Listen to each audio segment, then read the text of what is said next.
दिल्लीमध्ये आजपासून संसदेचं पावसाळी अधिवेशन सुरू होतंय। 21 ऑगस्ट पर्यंत हे अधिवेशन चालणार आहे आणि या अधिवेशनामध्ये विरोधक सरकारला कोंडीत पकडण्याच्या तयारीमध्ये आहेत।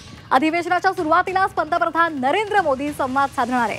आताची महत्त्वाची बातमी, संसदेचं पावसाळी अधिवेशन 21 जुलै म्हणजे आजपासून सुरू होणार आहे आणि 21 ऑगस्ट दरम्यान हे संपूर्ण अधिवेशन संपणार आहे। मात्र हे अधिवेशन विरोधक आणि सत्ताधारी यांच्या संघर्षामुळे गाजण्याची शक्यता आहे। या संदर्भात अधिक माहिती देत आहेत आमच्या प्रतिनिधी उर्वशी खोना। उर्वशी, आजपासून अधिवेशनाला सुरुवात होणार आहे। अनेक महत्त्वाचे मुद्दे आहेत ज्यावरून सरकारला कोंडीत पकडण्याचा विरोधकांचा प्रयत्न असेल, तसंच सरकार सुद्धा तयारीनिशीच या अधिवेशनामध्ये उतरणार आहे। विरोधकांना उत्तर देण्यासाठी सरकार सुद्धा सज्ज आहे। काय एकूण अपडेट्स आहेत?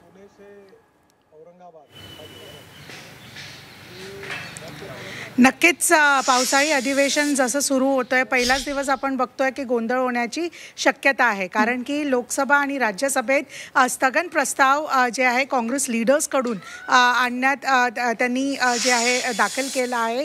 खास करून पहलगाम अटॅक नंतर ज्या प्रकाराने एक पूर्ण एक स्थिती झाली, तर त्यात जे आहे सरकारने येऊन त्याच्यावरती येऊन दोन्ही जे सभागृह आहेत त्यात बोलणं गरजेचं आहे। आणि खास करून पंतप्रधान नरेंद्र मोदी यांनी स्वतःहून या दोन्ही ऑपरेशन सिंदूर आणि पहलगाम अटॅकवर बोलणं गरजेचं आहे, असं विरोधकांचं सांगणं आहे। सध्या आपण बघतोय तर काँग्रेसचे 3 खासदार म्हणजेच रेणुका चौधरी बरोबरच रणदीप सुरजेवाला आणि माणिकम टागोर या तिघांनी मिळून जे आहेत दोन्ही सभागृहामध्ये वेगवेगळ्या लेवलवर स्थगन प्रस्ताव जो आहे दाखल केला आहे।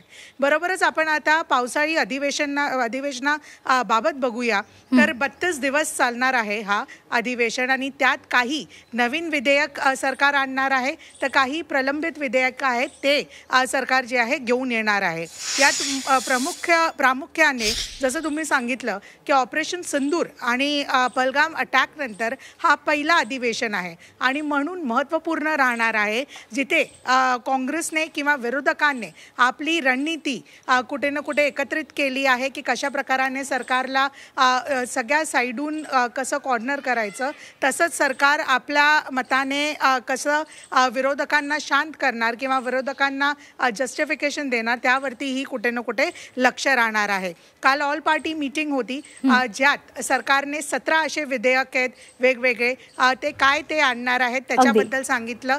तसंच सरकारने विरोधकांना हेही प्ली केलं की ही प्रत्येक माणसाची, प्रत्येक खासदाराची नैतिक जबाबदारी आहे की संसद अधिवेशन पूर्णपैकी आणि व्यवस्थित चालावं, म्हणून गोंधळ न करावं असं त्यांची कुठे ना कुठे मागणी आहे। पण गोंधळ होणारे हे नक्कीच आहे आणि काय नेमकं होतं त्यावरती लक्ष आहे। अगदी धन्यवाद दिलेल्या सविस्तर माहितीसाठी।